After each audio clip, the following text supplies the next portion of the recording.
Let's go. Good morning. Good morning. Good morning. LA, they're in Los Angeles. Yeah. Yeah. Rabbi Smith's old stomping grounds.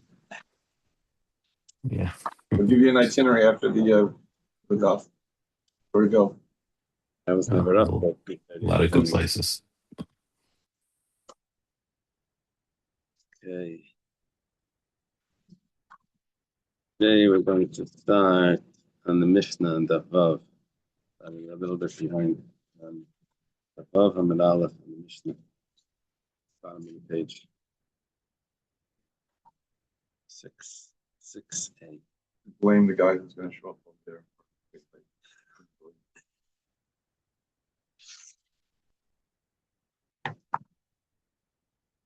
Tuesdays are going to be even more delayed. Thank you.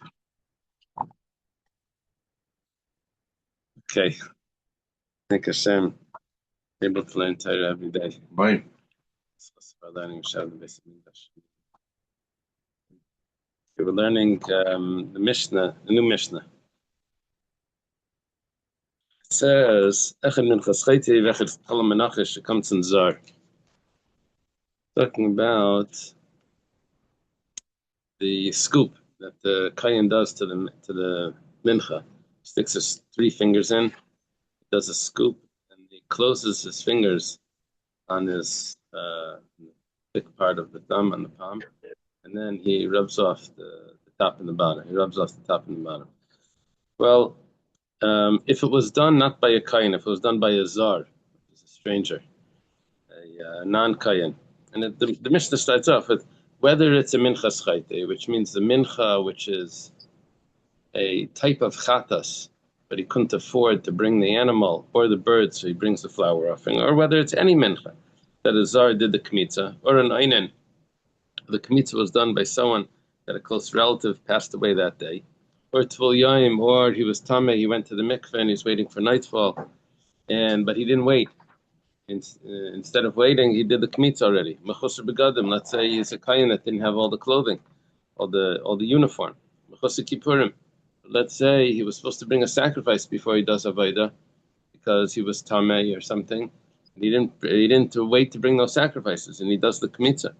Or he didn't wash his hands and feet.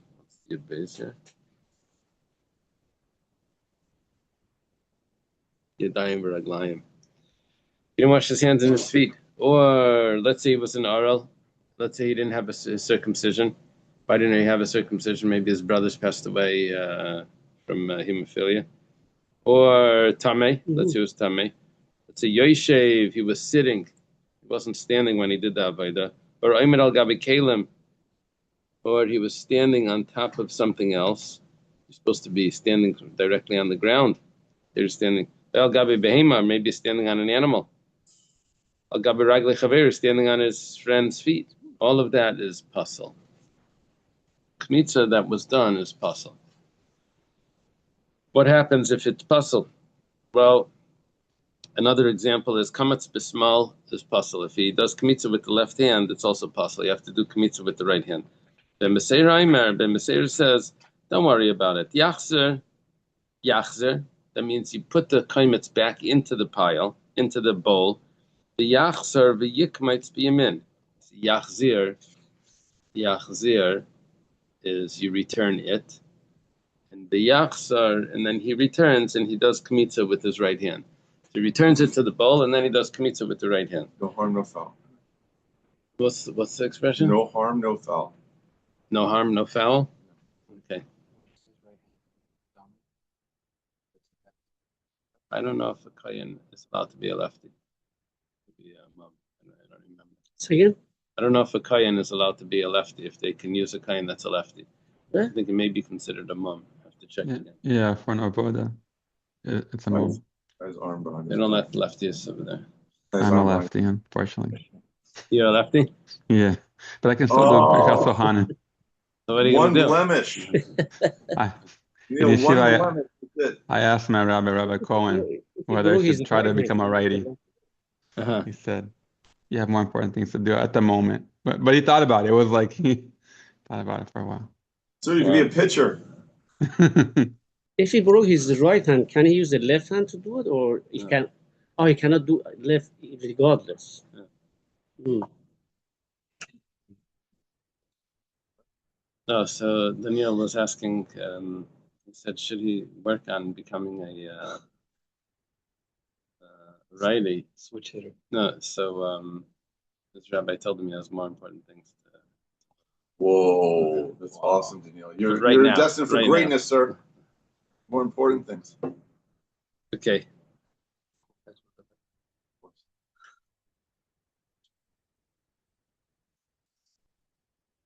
Pitchers are lefties. Right-hand batter. So, and Maseches says that's not a problem. You can just redo. You do it. It's a do-over. You do it with your right hand. Let's say he did kmitza, and what came up in his hand was a pebble, gargar melach, or the big piece of salt, the courage levina, or a piece of the frankincense, which is supposed to be moved to the side when you do the kmitza, and it ended up getting into the kmitza. All of that is puzzle. Because they said puzzle. Any kmitza that has too much or too little is puzzle. Ezo yes. What does it mean too much? Should come to mavuratz. It's bursting out, which means that when he did the kmitza, either he doesn't close his hand all the way because he can't get it down all the way because he can't get the fingers down to the palm because it's stuffed, or it's puffing out from in between the fingers, or in v'chaser, it should come to Bereshit Beisav. Chaser, lacking, would mean that instead of moving the hand down to get a full scoop, he moves the fingers down just on the fingers. It gets a little bit like that. Okay, the Gemara starts off with a question. It says, "Lamali lemisnei echad minchas feiti v'echas kol menachos." Listening, kol menachos comes to Zarvain. Why did he have to say that it doesn't matter which mincha it was, whether it was a mincha of a sin offering, or whether it was any mincha? Just say any mincha, and then it would include a mincha of a sin offering or any mincha. Why do you have to list whether it's this or whether it's that? If you say no matter which one it is, then it includes all of them. Yeah. So the Gemara answers the Reb Shimon Itzchach. This was necessary. 1 second. This was necessary for Reb Shimon.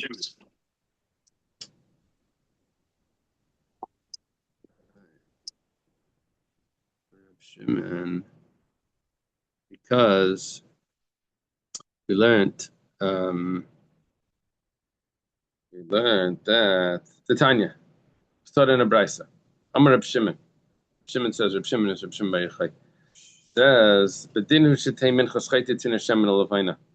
In truth, for logical reasons, the minchas chayte should require, the sin offering should require oil and frankincense. Just because he did a sin, he's bringing a mincha. We shouldn't let him get away cheap. We're not having to pay what everyone else has to pay for a mincha. He's getting away cheap. So meprema inatuna. Why doesn't it require? Yeah.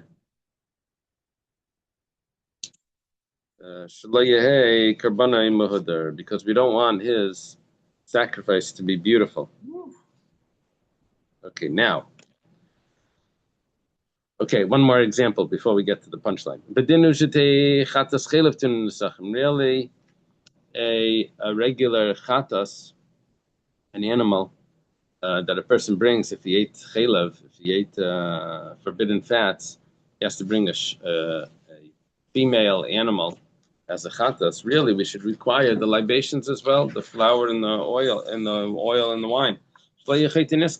Why should it be just because he sinned? Why should he gain money and not have to pay what everyone else has to pay when they bring their carbon? When you bring a shlamim, you have to bring the libations along.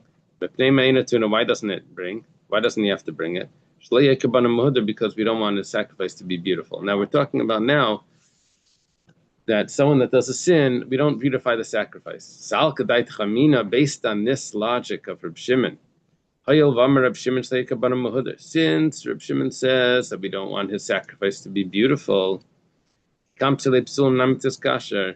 maybe we can do something else that will make it not beautiful. You let people that are puzzled to do the avodah, and it also won't be beautiful, and it'll be fine. That's the point over here. It wasn't supposed to be beautiful. So it should be kosher if it's not beautiful, but by other people, not by people that weren't allowed to do it, would do it. Kamash Malan comes to tell me that nevertheless it's possible. Certain things that you don't do, but nevertheless you still can't have a puzzle doing it. Whose So eyes are his eyes or Shem's eyes? Not like they show it up to the crowd. Like Maybe it's a Hashem. You do everything for the Hashem.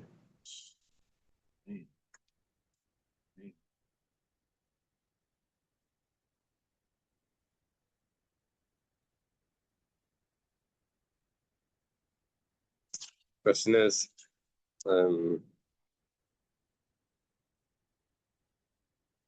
what makes it muhudar when it has the flour and it has the frankincense and the oil?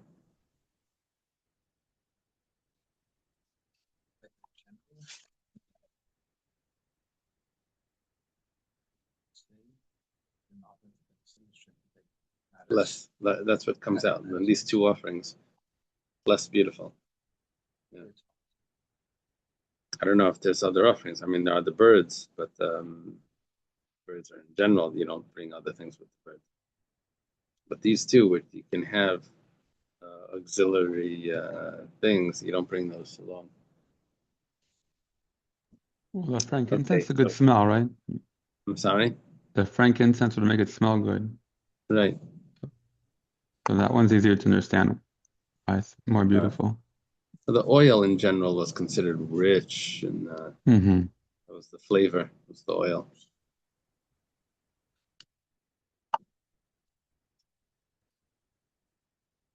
Amen. one bracha. Oh, they have a tree, a frankincense tree. Kind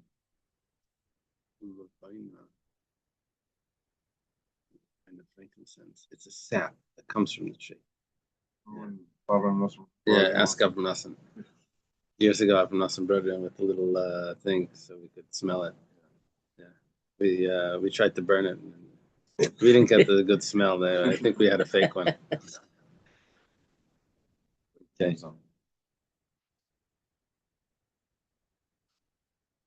Okay. Yachi. So the chiddush over here is that according to Rav Shimon, why do we have to say minchas chayte? Because we thought that maybe the minchas chayte is allowed to be done by apostle. So that's to add that in.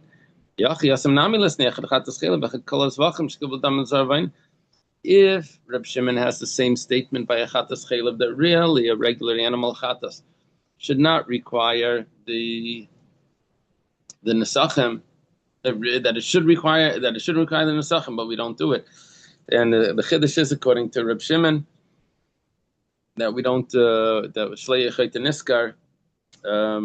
It really should require, but because we want to make it not beautiful, so we take it away. So maybe by the Mishnah in Tzvachim that talks about when a apostle person does the Aveda, say Chatas Chelev as well, together with it, because we would need a chiddush that not only a regular carbon, but even Chatas Chelev is going to be possible. I could have thought it's going to be kosher to make it not beautiful. And we could say that it's necessary for Reb Shimon. As we're asking, the same logic should apply to the Mishnah in Zvachim that applies over here. We should make it symmetrical. Alma, kiva de tanale kol v'lektani chutz kulamashma. Achinam kiva tana kol v'lektani chutz kulamashma. Question is, based on what we see over there, that it doesn't need to say chatas chelev because it says kol azvachim. Kol azvachim includes the chatas chelev. The same thing will apply over here, where it says kol. We don't need to say, back to the original question, it doesn't need to say echad minchas chayte. If once it says kol hamenachas, it's including chatas, it's including minchas chayte, and we would have it automatically. Mar says no, it's still necessary to say minchas chayte. Salkadait Chamina could have entered your mind to say hoyel v'kimna l'reish like Reb Shimon, seif and amid like Reb Shimon kamash malan. It was just a very nice teretz. The first few pages of Maseches Menachos were telling me that the Masechta doesn't fit the first Mishnah doesn't fit with Reb Shimon. Because Reb Shimon says that if the Menachos were brought Shalei Lishman, they're going to be kosher. If they're brought for a different mincha, it's going to be kosher. And not only is it kosher, but even the owner satisfies his obligation. Our Mishnah says that it's kosher, but the owner doesn't satisfy its obligation. So the Mishnah doesn't agree with Reb Shimon. So I could have thought that the second Mishnah of Maseches Menachos also doesn't agree with Reb Shimon, because this Mishnah says that it's going to be pasul if it's a zar. I could have thought that's only not according to Reb Shimon. Reb Shimon would probably say it's kosher because he wants it not to be beautiful.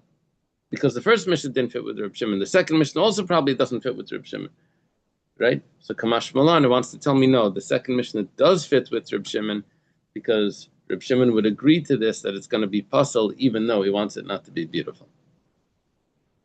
Here I could have thought, based on context, that it doesn't fit with Reb Shimon. Tells me no, it does fit with Reb Shimon. Amar Rav. Rav says, Zor shekamatz yachzer. If a zor did the kmitza, stranger did the kmitza, the yachzer, he goes back and he does it again. It's not a yachzer. He puts it back in, and someone yachzir, he puts it back in, and then someone else will come and do the kmitza. It's going to be kosher. It's not messed up. Just do it. It's called the do-over. Right? They do in sports. They don't like what the throw or something. They say do-over. Qualified person. In certain services, right? By the receiving the blood, he can run back and still catch some blood. By the sprinkling of the blood as well? I'm not sure. Okay. So here, if the kmitza was done, he can come back and someone kosher can do it. But Anan Pasal Tanan, the Gemara asks on Rav, but our Mishnah doesn't say that. Our Mishnah says that it's Pasal. My Pasal at Shiachzer. Yeah, it is Pasal. It's Pasal until you redo it. You go back and you redo it. It's going to be kosher. If you can redo it, Hainu ben Beseira. That's the dissenting opinion of ben Beseira that says you can redo it. Ben Beseira says you can redo it if it was a lefty. Not a lefty. If you did it with your left hand, the kmitza with left hand, you go back and you do it with the right hand. The Gemara says, if the kaimetz is still there, it's still intact, like Palig Rabban Ben Beseira, the Rabbanan wouldn't disagree with Ben Beseira. They would agree that you just put it back in. Talking about where the kaimetz got lost. Can't put it back in. It's not here anymore. Rabbanan say you can't go back to your house, get a new kaimetz and put it back in. However, Ben Beseir said, the machlaikas, we created a new machlaikas here. Because based on what Rav says, is that you're allowed to redo it, and that's even according to the Rabbanan. So what we're saying is that, so what's the machlaikas Ben Beseira and the Rabbanan? The machlaikas must be, if you're allowed to go and get a new kaimetz to fill up the keli in order to redo it, the keli has to be perfectly full. Yachi Ben Beseira Imer, if that's the case, that Ben Beseira is arguing about something that he didn't even talk about, then Yachzer v'yachmitz b'yamin. What did Ben Beseira say? That you return it, and then you do the kmitza with the right hand. Ben Beseira miyachzer v'yavim mitech beisai v'yamaleno v'yachzer v'yachmitz b'yamin. It should say that, not that he returns it into the pot, into the bowl, and then he does kmitza again. It should say that he goes to his house and gets a new kaimetz, comes back, and then he does it with his right hand. We're missing half the phrase of the Mishnah, according to this. Mibayle, it should have said. It says, Kikam Rav leben Beseira. Rather, Rav said that if a Zor did kmitza, you return it, and then someone else can redo it, that's only talking about according to Ben Beseira. It says, Pshita. Then I don't need Rav to say this. Ben Beseira said that if you did it with the left hand, you could go back and do it with the right hand. I could have thought that what Ben Beseira meant was only that there's a special dispensation that we have if you did it with the left hand to go back and do it with the right hand, because we find by the left hand that there's certain leniencies there. But not by other invalidations. If it would be someone that was a zar, would say he cannot go back and redo it. Mashmalan, Rav comes to tell me that the entire Mishnah Ben Beseira is arguing on. First, we have a bunch of cases in the Mishnah where it says that the Kmitza was done puzzle. Comes along Ben Beseira and says you can redo it again if it's the left hand. He really means that not only the left hand, but by all of the cases in the Mishnah, you can go back and redo it again. So that's what Rav is teaching me. Maishna small. Why does it say the left hand? Why did Ben Beseira need to say if you did it with the left hand? It means everything. Why specifically did he choose the left hand? What's the chiddush of the left hand over everything else? It says, Maishna small. No. Why would I have thought? That's what's Ben Beseira's chiddush. The question is, why does Rav need to come and tell me that Ben Beseira means everything? Maybe because I could have thought that Ben Beseira only means the left hand. What's my havamina? What's my the initial thought that Ben Beseira is talking about just the left hand? So it says, well, I could have thought because it turns out that there's one service that's actually done with the left hand on Yom Kippur, when the Kohen Gadol has to go in with a spoon in one hand and the pan with the spoon of frankincense of incense in one hand and the fire pan in the other hand. So he's holding one of them in his left hand. So we see, he says the kaf, the spoon is in the left hand. We see that sometimes the left hand is eligible. So I could have thought that when Ben Beseira says that you're allowed to redo it, that's only because it was the left hand, which sometimes is eligible. So we say it's not so invalid. You could redo the left hand, but the other things are never valid. You never can use a non-kain. You never can stand on something. You never can do it without washing the hands. You never can. So I would say that all of that is invalid and you can never redo it. Mashmalan Rav that says that you can redo it. Okay. The Gemara says 1 second. Zornami ashkan lenachsher b'shchita. Why would I have thought this? Why would I have thought this? I know that a non-kain can do the shchita. That's one of the examples that Ben Beseira didn't discuss. And if the reason why Ben Beseira allows the left hand is because I find a dispensation for the left hand on Yom Kippur, well, guess what? I found a dispensation for a zar, where a zar is able to do the shchita. So that should allow everything else that if it was done wrong, you can go ahead. Not shchita, you can't do shchita a second time. But any zar did any of the services, we find by the shchita that you could redo it. So, but you can find by the shchita that a zar can do it. So a zar really is not so bad. It's not so invalid. The Gemara says shchita lav avayda. That's not a proof at all, because the shchita is not considered an avayda. It's not considered a service. He says v'loy. It's not considered a service. Rab Zeira, Marav, you have a question? Yeah, the sprinkling would be for sure a service. That's the main service. Rab Zeira, Marav, Rab Zeira says in the name of Rav, Shchitas para bizar psula, that if the paraduma was slaughtered by a zar, the paraduma, the red heifer, slaughtered by a non-kayan, it's going to be invalid. Rav Allah. Rav says, it's very strict about this. You cannot use a non-kayan to do the shchita of the paraduma.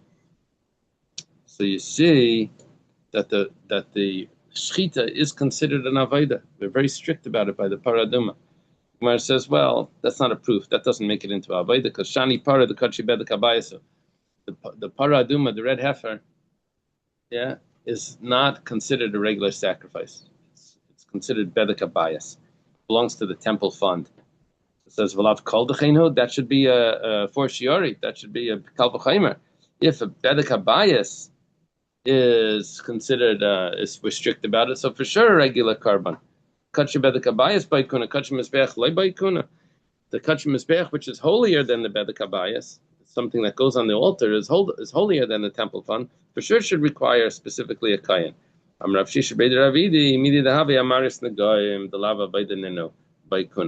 Just the fact that it needs kahuna, that doesn't tell me that it's holier. That doesn't tell me anything. It happens to be a specific law that you need to have a kayan. Just like looking at tzaras. The kayan looks at tzaras. That doesn't mean that tzaras is an avodah. That the looking at the tzaras is an avodah. It says there's supposed to be a kayan. Yeah.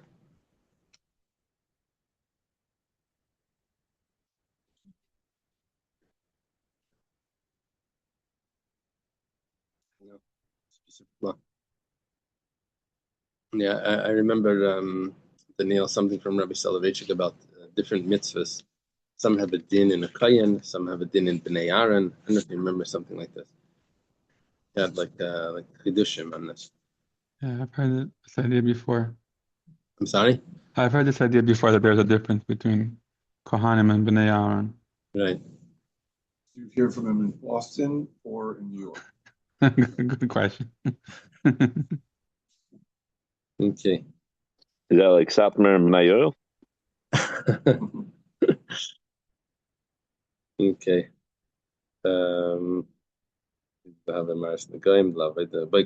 Okay, now the Gemara says, V'neilef mi bama. We could learn from the bama that a bama we could use a zar.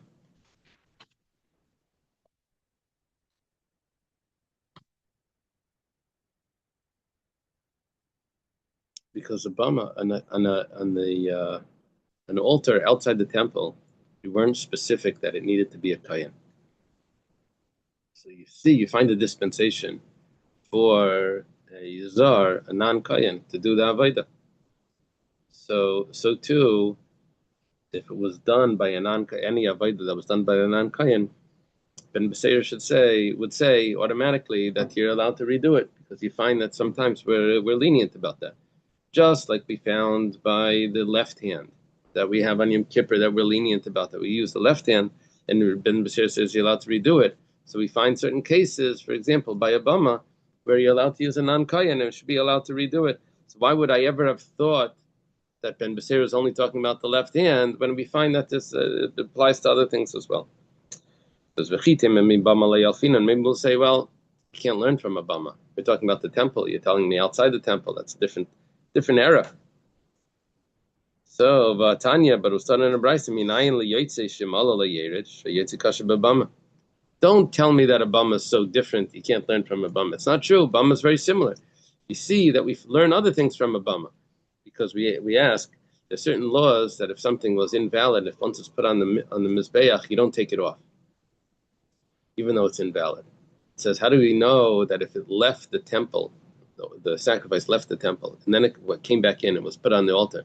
How do you know that you don't take it off the altar? And you say, well, because we find that it's not that invalid, because if it would be a bama, it would be an outside altar, there would be no concept of yaitse.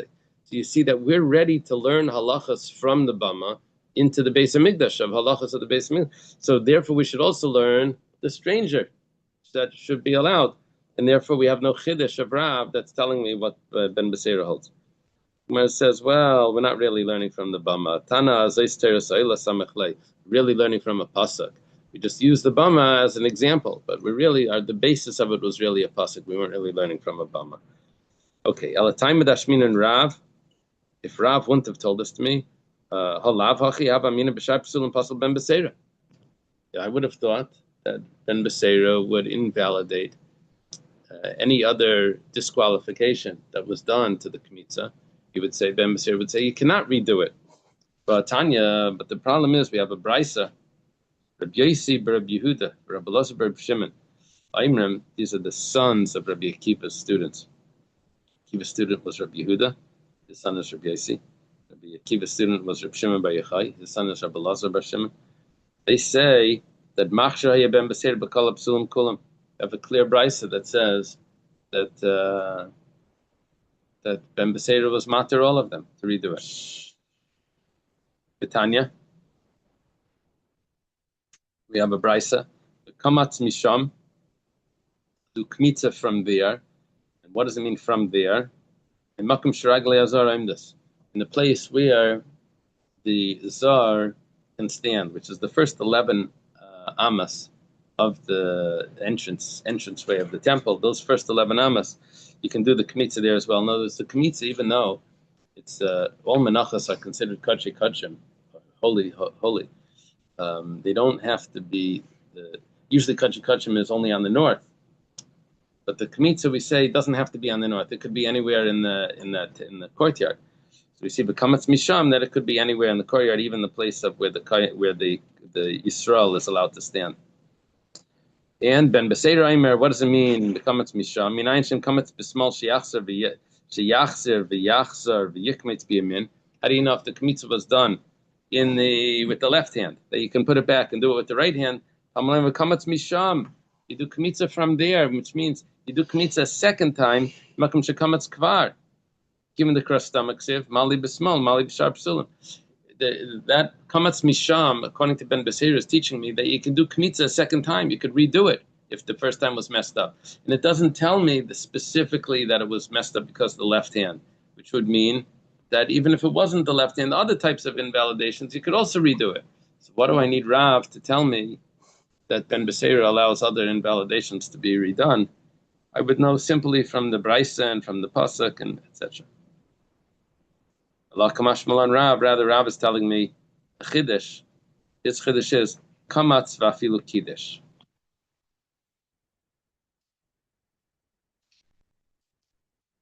Which means that even though you took the kmitza, you took the scoop, instead of putting it back in, you put it into a bowl, a separate bowl, that was now on its way up to the altar. It's kiddush b'klisharis. You put it into a klisharis. Nevertheless, you can still go back and redo it. You know, when it says like on you purchasing something, you click, continue, click something. This you've already clicked continue and this. Ben Beseir says you can still go back and click previous.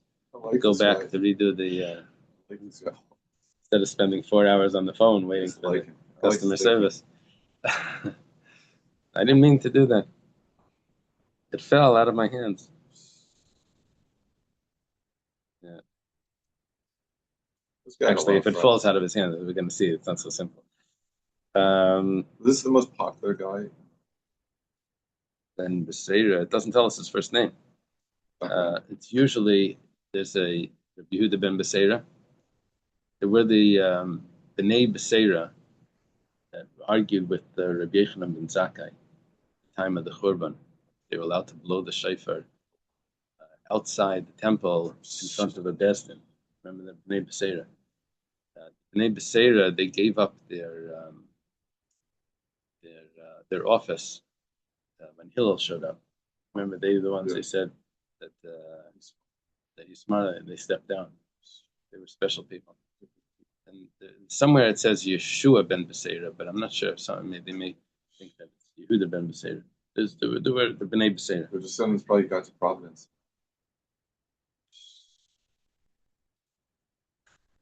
Okay. Lafuki mehani tanoi.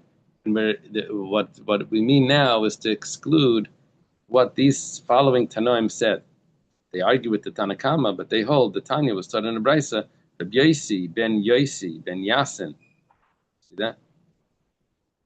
Yasayan. Rabbi Yehuda Hanach Mamru and Rabbi Yehuda the baker. They said, when do we say that you can redo it? That's only if the kmitza was done, but it wasn't put into a bowl. Aval kiddush, it's possible, but if it was put into a bowl, then it becomes invalid. There was a guy that was visiting Bell Harbor years ago when I was there. He wrote a sefer in support of the Kailalim. People that they study Torah without having jobs. That their job is just to study Torah. So in support of that, what he did was he went through Shas, finding all possibilities where it talks about people working. Somehow he learns it that they didn't really work. Rabbi Yochanan Asandler, Rabbi Yochanan the shoemaker, is a sandal maker, sandler. says no, he wasn't really a Sandler. He was really from Alexandria, and it was called a Sandler. That was like Alexandria. Somehow I found someone that said that.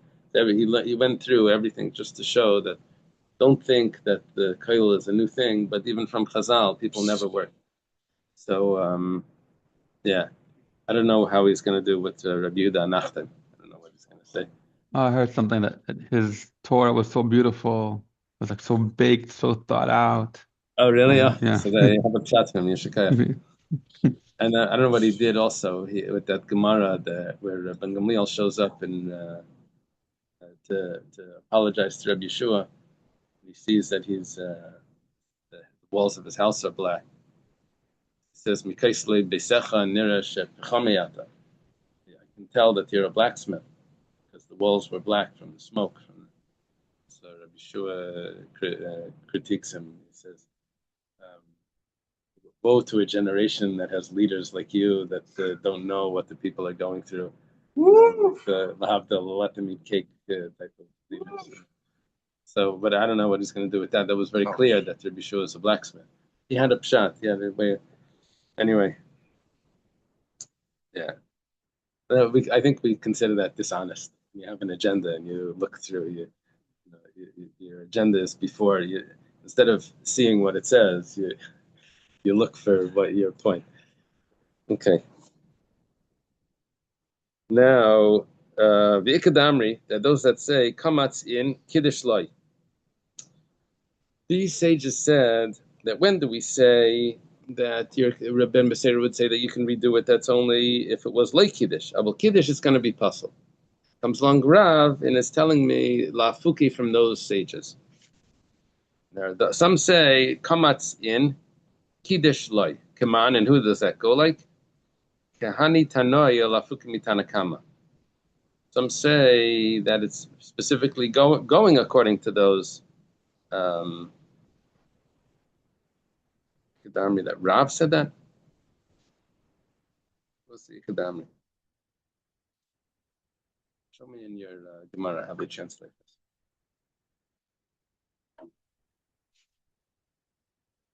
Rav meant the opposite. Oh, so this is going back on everything that we learned from Rav.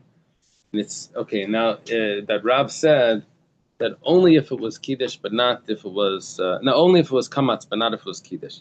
Once it was put into the bowl, then you can't redo it. So there's some say that, and who does this fit like?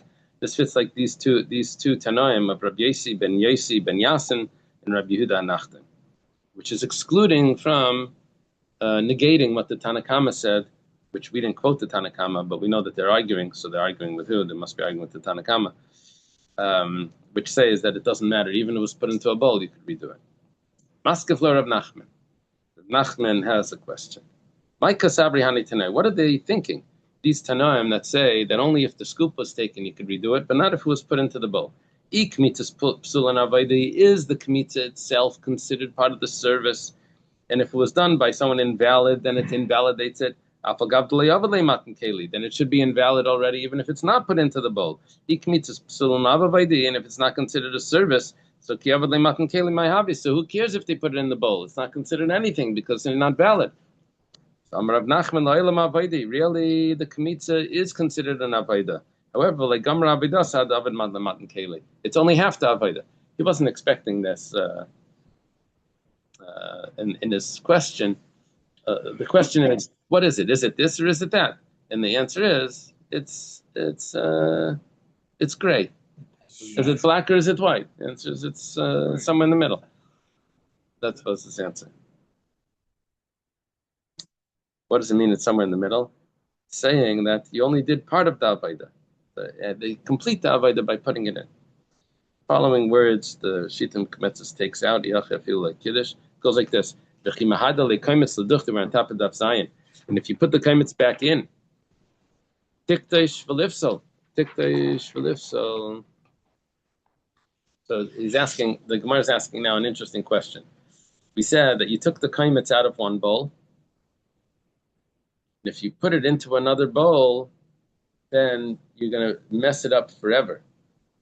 So you don't put it back into that bowl. What do? You put it back into the original bowl.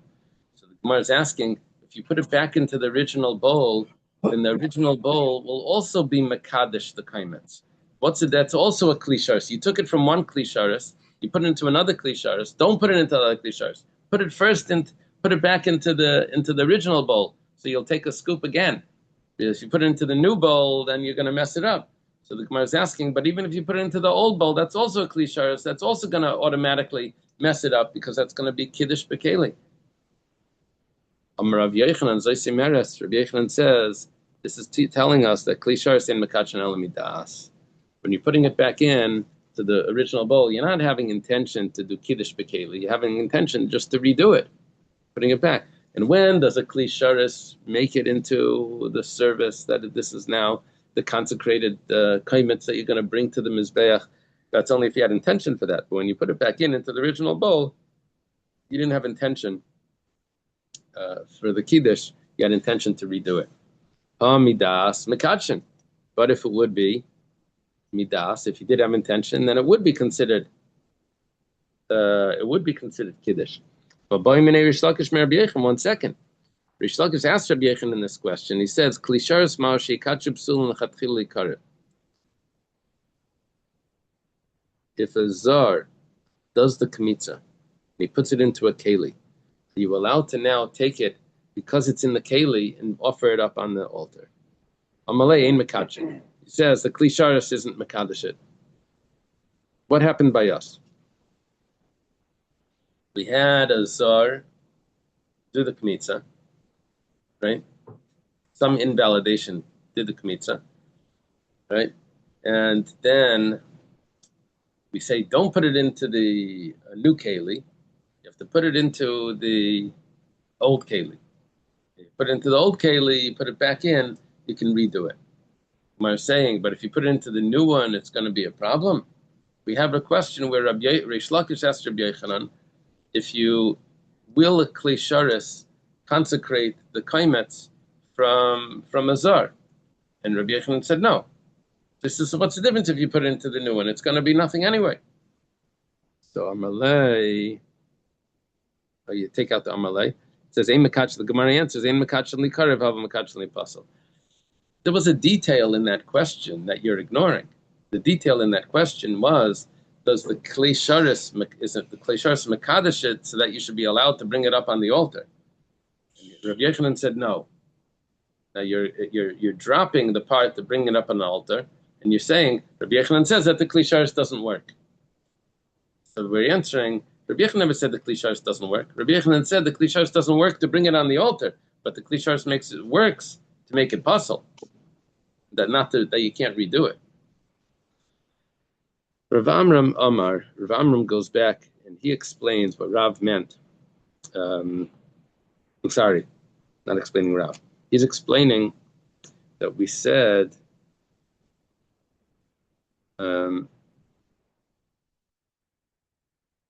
Shalom Midas.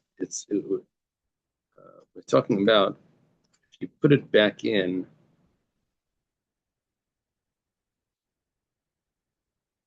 You put it back into the original keli. We said so that should consecrate it as well. We had to come up with a theory that it only consecrates it if you had intention to consecrate it. Comes along Rav Amram and says you can drop that theory. We don't need that theory. We have a different story over here. You're putting it back into the original keli, but when you took that scoop, you can tell if the kids ate from the batter. There's a spoon like in the thing like. A scoop right in the middle of the cake. Instead of putting it back right into that spot where there's that the dip, where the evidence is, you put it on the side. So therefore, it never goes into the below the level of the walls of the keli. It's still sticking above. Means you're putting it into a klisharis. That's a bowl, a bisa is this bowl that's heaping. You put it into a heaping bowl. So if it's a heaping bowl, so then it doesn't get consecrated because it's not below the level. The Gemara says, 1 second, if this was a heaping bowl, then how did you do kmitza from that? The only way you can do kmitza, it's supposed to be in a klisharis first. And it's supposed to be flush with the surface of the bowl. It's not supposed to be heaping. It has to be exactly that size. So now you're telling me you're putting it back into a heaping bowl. How did you even start this? It wasn't invalid. You couldn't have done the kmitz from that.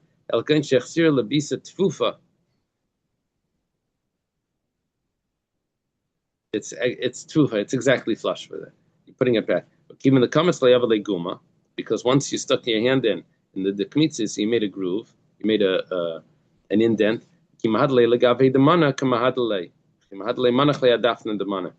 So when you're returning it into the bowl, the money we're putting into the bowl, I think there's like a question in here. Putting it inside, the Gemara answers, no, you're not putting it back into the groove, you're putting it onto the side, onto the wall of the keli, and then you shake it and it falls back in. But now what's happening is, you're not putting it into the keli, you're putting it in onto the side of the keli, and it's going to fall back in with wiggling this dough. It's like flour and oil. You wiggle it until it comes back to, and so that getting it back in is not you putting the kaimetz into the keli. It's going in as if it was a monkey that put it back in, which means that there was no actual consecration. When you put it in, that's considered a consecration. When it just goes in automatically, that's considered, doesn't consecrate it. Amalei Reb Yirmiyah le Reb Zera. Yirmiyah says to Reb, look, why doesn't he just say that you put it into the keli that's on the ground?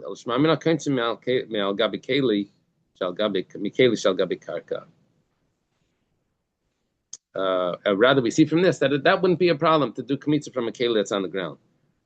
The Gemara says, but you're coming into a question that we asked originally. Not originally, that we asked the question about this. The Rabami Tani Menachos Bei Rav Chisda. Rabami learned. Rabavimi learned Menachos in the house of Rav Chisda. Gemara says, Avimi learned Menachos in the house of Rav Chisda. Avimi Bei Rav Chisda Tani.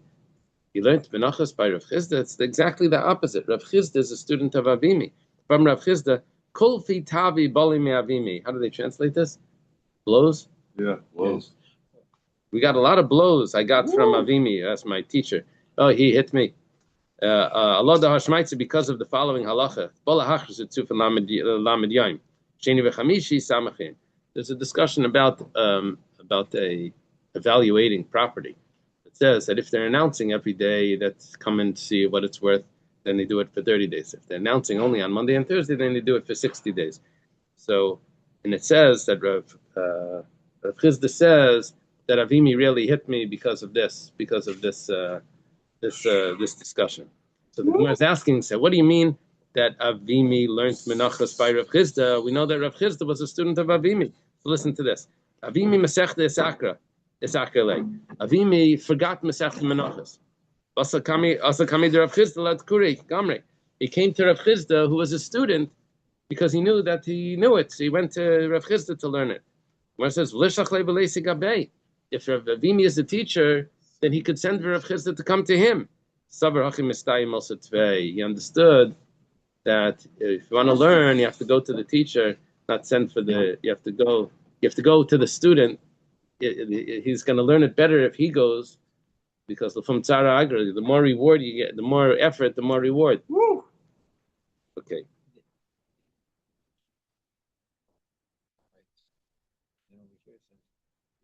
So they Yibez, I think they dropped the Avimi. Yibez Avimi Tani, yeah, they dropped the rabbi. He was just called Avimi. So Paga Bei Rav Nachman. Rav Nachman meets up with who? With Avimi? With Avimi. Amalei Ketzad Kainton, he says, how do you do Kmitza? Amalei Mekliza. Avimi says, you do it from this vessel. I guess there was a vessel there. Amalei V'chi Kainton Mikeli Shav Gabi Karka. But 1 second, it's on the floor. You can't do it from on the floor. Amalei Demagbale Kain, you pick it up. Kain picks up. Ketzad Makachin Menachos. How do you do the consecrate the kaimetz? Amalei Noisin Lekliza. You put it into this vessel. So he says, V'chi Makachin Mikeli Shav Gabi Karka. Can you put it into the vessel that's on the floor? Amalei Demagbale Kain. A Kain picks it up. Amalei Kain. It's Rach the Gimel Kainim. That's going to take 3 kainim to do this, because one has to hold it for you to take it out. Then there's the kain that takes it out, and then there's the kain that puts it into the other vessel. Then there's the kain that's holding the vessel that you put it into. You can't hold the one kain can't hold 2 vessels. You can't use the left hand. Amalei, he says him, tells them, Gimel Katamin. Who cares how many kainim? Could be 13, like the Karman Tamin. The Mishnah says takes 13.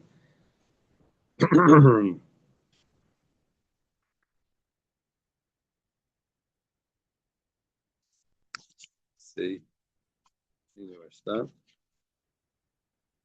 Please, a few more minutes. Let me just go a drop more, so we don't have to go back over. Isvei has a question. Zaklal, this is the rule. Kalakaimitz v'naisim bekeli.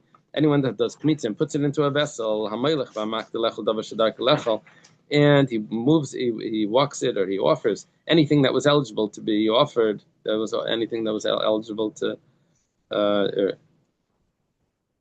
eat, with intention of eating something that's with intention of which is supposed to be eaten.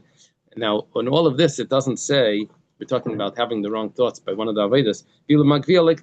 It doesn't say, or he's holding the vessel. You're telling me that holding the vessel off the ground is going to be part of the service. It doesn't say that. And having the wrong thoughts about the service, it doesn't say that the guy that's holding the vessel could also invalidate.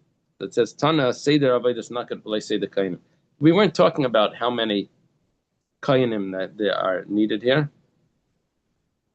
We're only talking about what the services are. Okay.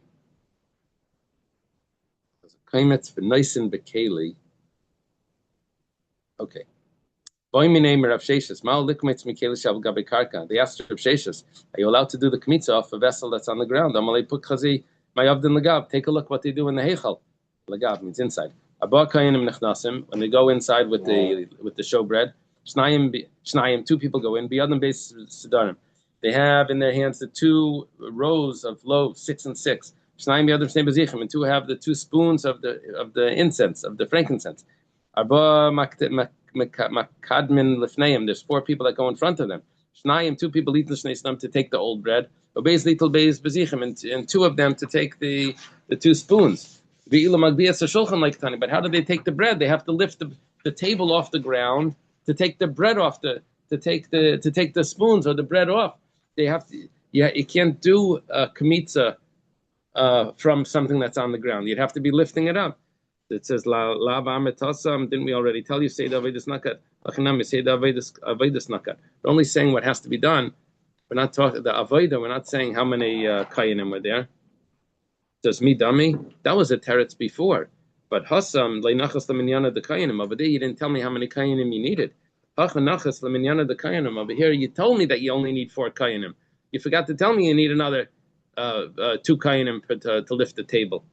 So imisa listening makbiyah should have said that. Shmamina came to me keli shel gabi karka shmamina.